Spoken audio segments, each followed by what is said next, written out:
আসসালামু আলাইকুম। 18 বাংলা সংবাদে সবাইকে স্বাগত জানাচ্ছি। আফরোজ আক্তার কামাল। শুরুতেই সংবাদ শিরোনাম। দেশের সব ক্যাম্পাসে বিকেল 4টায় মিছিল ও সমাবেশের ঘোষণা কোটা আন্দোলনকারীদের। আদালতের রায়ের পর শিক্ষার্থীদের কর্মসূচি অযৌক্তিক মন্তব্য ছাত্রলীগ সভাপতির। সব কোটা বজায় রাখতে হবে, প্রয়োজনে বাড়ানো কমানো যাবে। কোটা বাতিল সংক্রান্ত 2018 সালের পরিপত্র অবৈধ ঘোষণা করে হাইকোর্টের রায় প্রকাশ। বিএনপি সহ কয়েকটি দল রাজনৈতিক ফায়দা হাসিলে কোটা আন্দোলনকারীদের ব্যবহার করছে, অভিযোগ ওবায়দুল কাদেরের।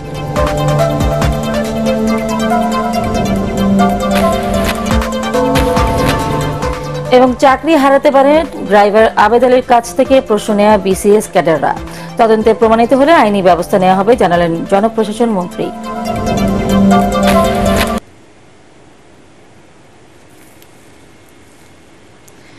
শুনছিলেন সংবাদ শিরোনাম, এবার বিস্তারিত। কোটা সংস্কারের দাবিতে আজ সারা দেশের সব ক্যাম্পাসে বিক্ষোভ মিছিল ও সমাবেশের ঘোষণা দিয়েছে বৈষম্য বিরোধী ছাত্র আন্দোলন। আদালতে নয়, সংসদে আইন করে যৌক্তিক কোটা সংস্কার না করলে রাজপথে থাকার কথা জানিয়েছে তারা। সেই সাথে কুমিল্লা, সিলেট, চট্টগ্রাম সহ সারা দেশে আন্দোলনকারীদের বাধা দেয় অতি উৎসাহী পুলিশ সদস্যদের বিচারের দাবিও জানানো হয়। রিপোর্ট করছেন আদিন সজীব। ঢাকা বিশ্ববিদ্যালয় থেকে বিকেল 5টায় হঠাৎ করেই শাহবাগে আসে কোটা বিরোধী আন্দোলনকারীদের বড় একটা মিছিল। 4টা পর্যন্ত তাদের তেমন উপস্থিতি দেখা না গেলেও 5টায় তারা পুলিশের ব্যারিকেড উপেক্ষা করে এগিয়ে যায়।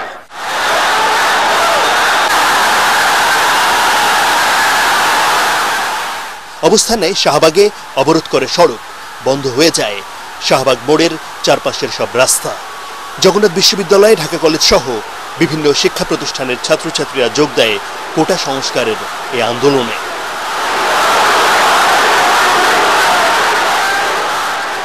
আদালতের 4 সপ্তাহের স্থিতাবস্থার পরেও তাদের অবস্থানের কারণ পরিষ্কার করে আন্দোলনকারীরা। একটা পর্যায়ে শাহবাগের আন্দোলন ছড়িয়ে পড়ে মৎস্য ভবন, কাঁটাবন, ইন্টারকন্টিনেন্টাল মোড় পর্যন্ত।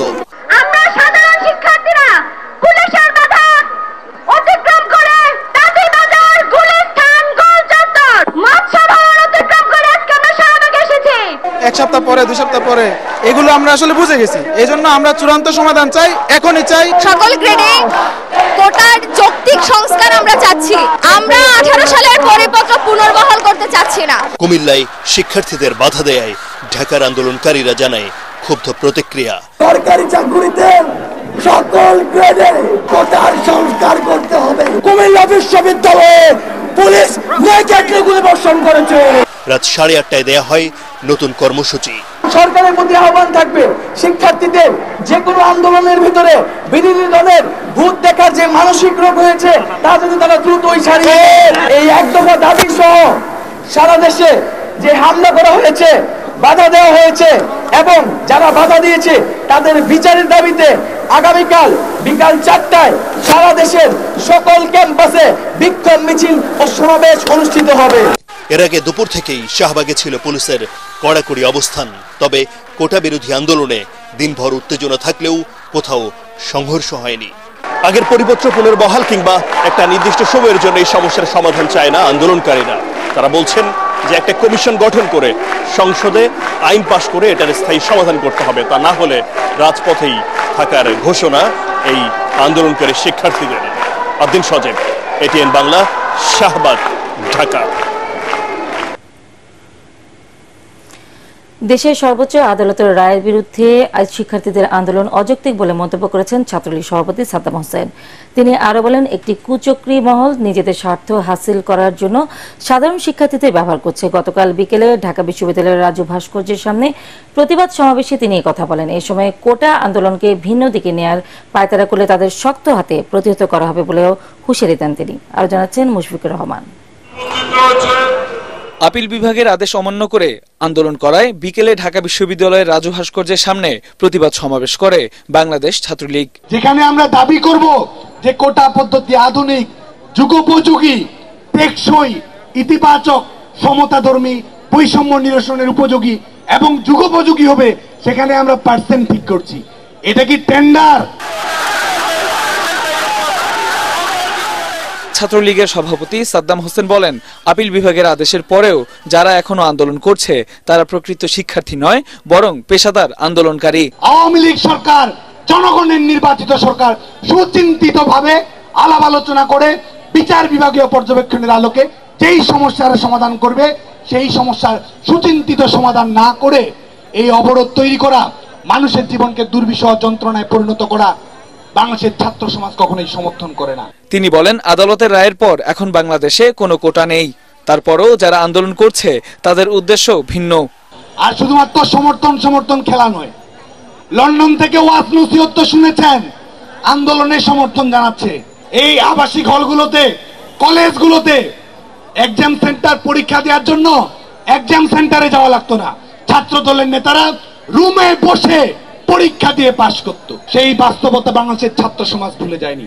এ সময় সাধারণ শিক্ষার্থীদের আবেগকে পুঁজি করে কেউ যদি সরকার বিরোধী কার্যক্রম করে তাদের ছাড় দেওয়া হবে না বলেও হুঁশিয়ারি দেন ছাত্রলীগ নেতারা।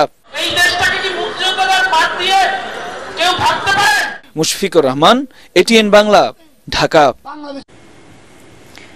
সরকারি চাকরিতে নিয়োগের ক্ষেত্রে কোটা বাতিল করে 2018 সালের 4 অক্টোবর জারি করা পরিপত্র অবৈধ ঘোষণা করে হাইকোর্টের দেয়া রায়ের মূল অংশে বলা হয়েছে, সরকার চাইলে কোটা বাড়াতে বা কমাতে পারবে।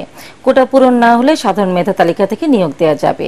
বিচারপতি কে এম কামরুল কাদের ও বিচারপতি খিজির হায়াতের বেঞ্চ গত 5 জুন দেয়া রায়ের মূল অংশ গতকাল বিকেলে প্রকাশ করেছেন।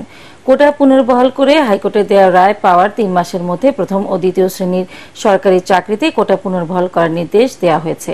মুক্তিযোদ্ধাদের সন্তান ও নাতি নাতনিদের পাশাপাশি নারী, জেলা, ক্ষুদ্র নৃগোষ্ঠী এবং প্রতিবন্ধী কোটা রাখার নির্দেশ দেওয়া হয়েছে হাইকোর্টের রায়ে।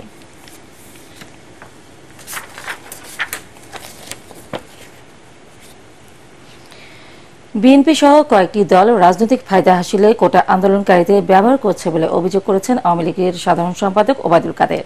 রাজধানীর ধানমন্ডিতে আওয়ামী লীগ সভাপতির রাজনৈতিক কার্যালয়ে সংবাদ সম্মেলনে তিনি কথা বলেন। কোটা আন্দোলনকে ঘিরে কেউ যদি অরাজকতা সৃষ্টির চেষ্টা করে তাদের বিরুদ্ধে আইনগত ব্যবস্থা নেওয়া হবে বলেও জানান তিনি। জনদুর্ভোগ সৃষ্টি না করে শিক্ষার্থীদের ক্লাসে ফিরে যাওয়ার আহ্বান জানান ওবায়দুল কাদের। খায়রুল ইসলামের রিপোর্ট। কোটা সংস্কার আন্দোলন নিয়ে গত কয়েকদিন ধরে উত্তাল ঢাকা সহ সারা দেশ। সড়ক মহাসড়ক অবরোধ করে দাবি আদায়ে নানা কর্মসূচি পালন করে আন্দোলনকারী শিক্ষার্থীরা। এ বিষয়ে ধানমন্ডিতে আওয়ামী লীগ সভাপতির রাজনৈতিক কার্যালয়ে সংবাদ সম্মেলন করেন দলের সাধারণ সম্পাদক ওবায়দুল কাদের। বিএনপি সহ কিছু দল প্রকাশ্যে এই কোটা আন্দোলনের প্রতি তাদের সমর্থন জানিয়েছে। আন্দোলনকারী শিক্ষার্থীদের রাজনৈতিক ফাঁদে ফেলে তাদের অতীতে আন্দোলনের ব্যর্থতা পেছনে রেখে তারা নতুন করে আন্দোলন করা পায়তারা করছে। আন্দোলনরত শিক্ষার্থীদের জনদুর্ভোগ সৃষ্টি না করে 4 সপ্তাহের জন্য আদালতের আদেশ মেনে নিজ নিজ ক্যাম্পাসে ফিরে যাওয়ার আহ্বান জানান আওয়ামী লীগ সাধারণ সম্পাদক। সড়ক, রেলপথ বন্ধ করে জনগণের দুর্ভোগ সৃষ্টি হতে পারে, এ ধরনের সকল কর্মসূচি পরিহার করার জন্য অনুরোধ জানিয়েছিলাম। কোটা কোনো বৈষম্য নয়, বরং বৈষম্য নিরসন করে বলেও জানান ওবায়দুল কাদের। খায়রুল ইসলাম, এটিএন বাংলা, ঢাকা। চাকরি হারাতে পারেন ড্রাইভার আবেদ আলীর কাছ থেকে প্রশ্ন নেওয়া বিসিএস ক্যাডাররা। তদন্তে প্রমাণিত হলে তাদের বিরুদ্ধে আইনি ব্যবস্থা নেওয়ারও কথা জানান জনপ্রশাসন মন্ত্রী। তিনি জানান, প্রশ্ন ফাঁসে পিএসসির আরও কেউ জড়িত আছে কিনা তাও তদন্ত করে দেখা হচ্ছে। রিপোর্টে জানাচ্ছেন মাহবুব কবির চপল।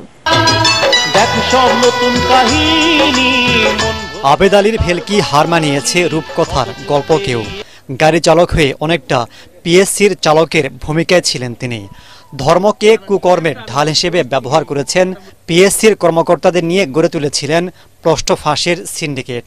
অন্তত 30টি নিয়োগ পরীক্ষায় প্রশ্ন ফাঁস করেছেন বলে স্বীকার করেন তিনি। প্রশ্ন ফাঁস করে কত টাকা কামিয়েছেন? প্রশ্ন ফাঁসে যে টাকা কামাইছি সব খরচ করছি আল্লাহর রাস্তায়। তার কাছ থেকে প্রশ্নপত্র নিয়ে পুলিশ, ম্যাজিস্ট্রেট সহ বিসিএস ক্যাডার হয়েছেন অনেকেই। কারা এই অপকর্ম করে চাকরি নিয়েছেন তার তদন্ত করছে পিএসসি। প্রমাণিত হলে বরখাস্ত সহ আইনি ব্যবস্থা নেয়ার কথা জানান জনপ্রশাসন মন্ত্রী। যদি কেউ সেটি করে থাকে, সততা বা প্রতারণার আশ্রয় নিয়ে থাকে, অবশ্যই সেটি ব্যবস্থা যেটি আসবে সেটি অবশ্যই, এবং পিএসসিরও কিছু নিয়মকানুন রয়েছে, সেখানেও কোনো ব্যত্যয় হয়েছে কিনা সেগুলো একটা ব্যাপার আছে। তবে আমার মনে হয় যে আমাদের অপেক্ষা করতে হবে। বিষয়টি কিন্তু অত্যন্ত সকলের মধ্যে একটা চাঞ্চল্যতা তৈরি করেছে যে বিষয়টি আসলে কি হয়েছে। তাকে দেখেছি যে সে সেই সময়ে চাকরি করতো কিনা আমি জানি না, যে সে একটা দলের হয়ে যারা মাঠে সরকারের আপনার পতনের আন্দোলন করে, সরকারের উন্নয়নের কাজে বাধা দিতে চায়, তাদের হয়ে তারা সে স্লোগান দিচ্ছে। তো সেক্ষেত্রে আসলে সে কোন এজেন্ডা নিয়ে কথা বলছে সেটা একটি বিষয়, তবে সত্য না মিথ্যা সেটা খুব সূক্ষ্মভাবে সরকারের পক্ষ থেকে অনুসন্ধান চলছে। পাবলিক সার্ভিস কমিশনে আবেদ আলীর মতো আরও কেউ আছে কিনা তারও তদন্ত চলছে। প্রতিষ্ঠানটিকে ঢেলে সাজানোর কথাও ভাবছে সরকার। যে প্রক্রিয়ায় প্রশ্ন বাছাই হয় এরকম অনেক কথা বলা হয়েছে, তার মধ্যেও কোনো ফাঁকফোকর আছে কিনা যার কারণে এরা সুযোগ নিয়েছে, সে বিষয়টি কিন্তু আমাদের দেখার বিষয়। এগুলো নিয়ে কিন্তু আপনার জোর প্রচেষ্টা সরকারের পক্ষ থেকে চলছে, আপনারা লক্ষ্য করতে পারছেন। এখানে একটু ত্রুটি নাই, খুবই শক্তভাবে সরকার কিন্তু দেখছে। নিয়োগ পরীক্ষা আরো স্বচ্ছ করতে পদ্ধতিগত পরিবর্তন আনতে চায় জনপ্রশাসন মন্ত্রণালয়। সরকারের পক্ষ থেকে ব্যবস্থা গ্রহণ করছি। মাহবুব কবির চপল, এটিএন বাংলা, ঢাকা। আমাদের ষড়যন্ত্র আর রাজনৈতিক মদতের কথা বলে কোটা সংস্কার আন্দোলনকে সরকার ভিন্ন খাতে নেওয়ার চেষ্টা করছে বলে অভিযোগ করেছেন বিএনপির স্থায়ী কমিটির সদস্য আমির খসরু মাহমুদ চৌধুরী। দলীয় চেয়ারপারসনের গুলশান কার্যালয়ে গণতন্ত্র পুনরুদ্ধার আন্দোলনের পরবর্তী কর্মসূচি নিয়ে সমমনা দলের সাথে বৈঠকের পর তিনি এই অভিযোগ করেন। আমির খসরু বলেন, সাধারণ শিক্ষার্থীদের ন্যায্য দাবি আদায়ের আন্দোলনকে দমন করে ভবিষ্যৎ প্রজন্মকে মেধাশূন্য করতে চায় সরকার। ক্ষমতায় টিকে থাকতে আওয়ামী লীগ সরকার তা ভারতকে খুশি করতে ব্যস্ত বলেও দাবি করেন তিনি। আজকে যারা যুবক, এই প্রজন্মের আগামী দিনের ভবিষ্যৎ নির্ভর করছে এই কোটা আন্দোলনের উপরে।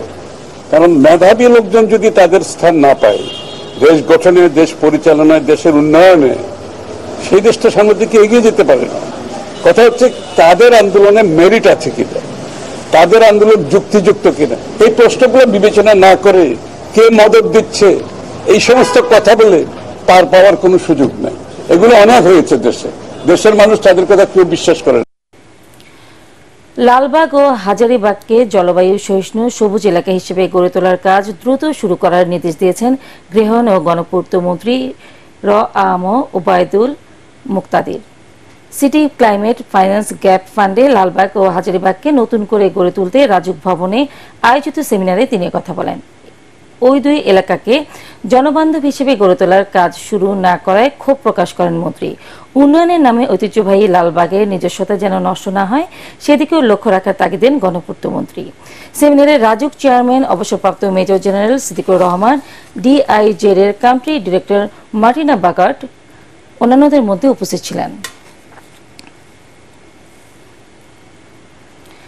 বাংলাদেশের সেমি কন্ডাক্টর শিল্পে ব্যাপক সম্ভাবনা রয়েছে বলে জানিয়েছেন ডাক, টেলিযোগাযোগ ও তথ্য প্রযুক্তি প্রতিমন্ত্রী জুনায়েদ আহমেদ পলক। সেমি কন্ডাক্টর খাতের উন্নয়নে বাজেটে 100 কোটি টাকার বরাদ্দ রাখা হয়েছে বলেও জানান তিনি। রাজধানী পুলিশ প্লাজায় metropolitan chamber of commerce and industries আয়োজিত বাংলাদেশে সেমি কন্ডাক্টর খাতের উন্নয়ন শীর্ষক আলোচনা সভায় ভার্চুয়ালি যুক্ত হয়ে এসব কথা বলেন প্রতিমন্ত্রী।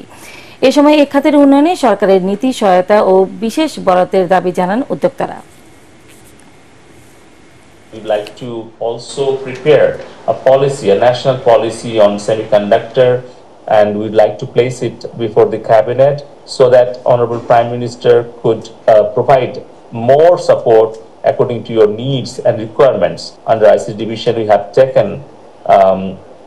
a small initiative but very timely initiative to set up a nano lab in Bangladesh University of Indian Technology. It's about $10 million lab it's going to set up. পার্টিক্স খেলার খবর।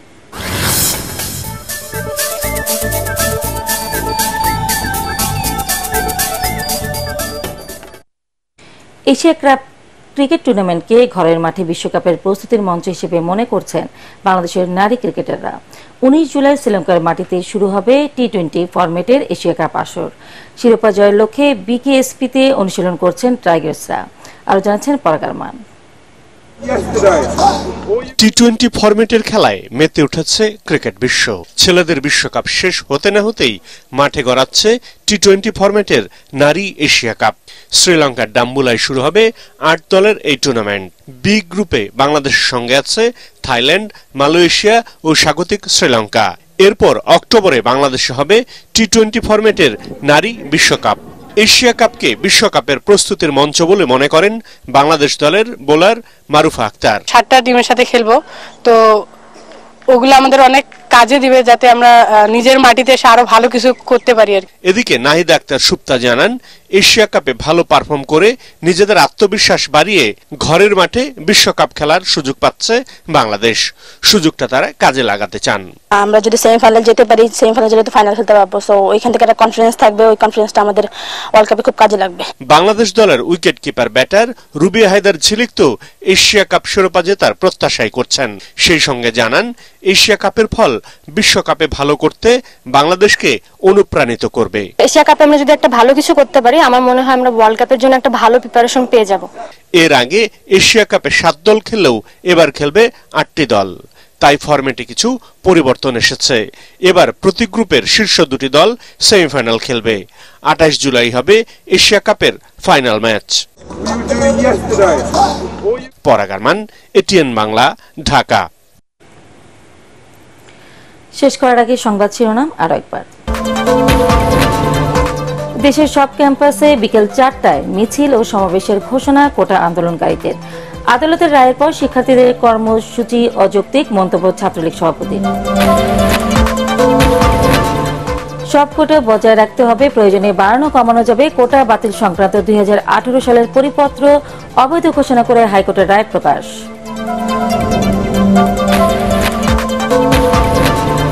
বিএনপি সহ কয়েকটি দল রাজনৈতিক ফায়দা হাসিলে কোটা আন্দোলনকারীদের ব্যবহার করছে, অভিযোগ ওবায়দুল কাদেরের।